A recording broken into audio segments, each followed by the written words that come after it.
Thank you for this, Raja. You're a great dad and your kid's lucky to have you. I think it's important to start by saying there's absolutely nothing wrong with your son.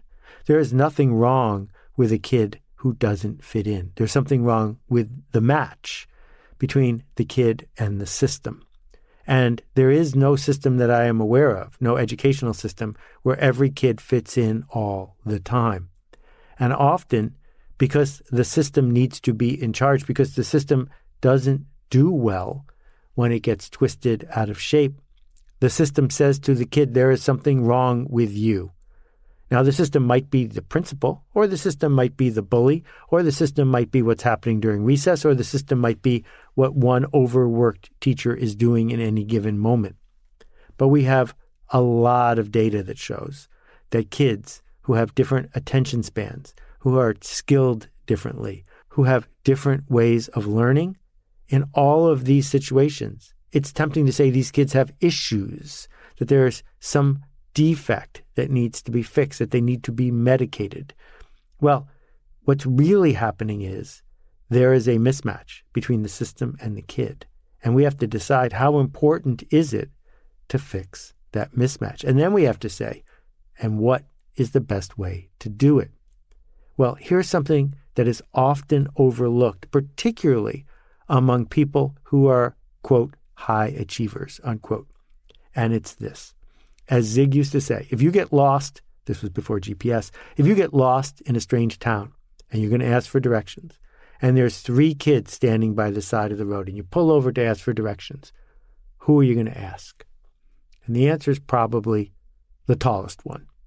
We ask the tallest one because we assume that the tallest kid is the oldest kid, and we assume that the oldest kid knows best. And one of the things that parents who care about their kids often do is get frustrated that their kid is, quote, held back.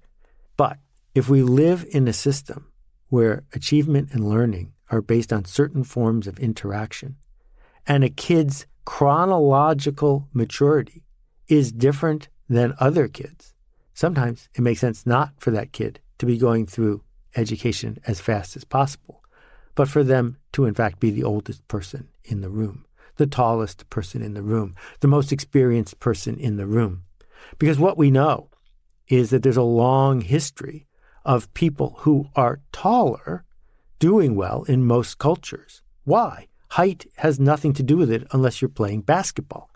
However, because the world treats taller people as if they know what's going on, they are more likely to talk to them differently, trust them more, give them the benefit of the doubt.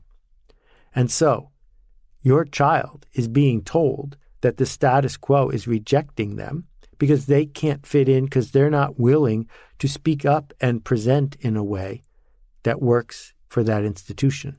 Well, one choice is to make the kid feel bad. I don't think that's useful. Another choice is to move the kid to a different setting. In this case, your wife, who is already a teacher, who is being under-respected, could spend time schooling that kid at home. But another option is to realize that when your child is in a classroom of kids who are younger than they are, they might find the confidence to speak up. Because it's not a race to see who gets through school the fastest. That, in fact, the challenge is to help kids develop in ways that give them confidence and satisfaction and joy going forward. And if they're always behind in physical interactions or intellectual ones or emotional ones, because they're the youngest, it might make sense to try having them be the oldest. I'm going to touch a little bit on your wife's conundrum in a future question, but thank you for reaching out, and big hugs to your family.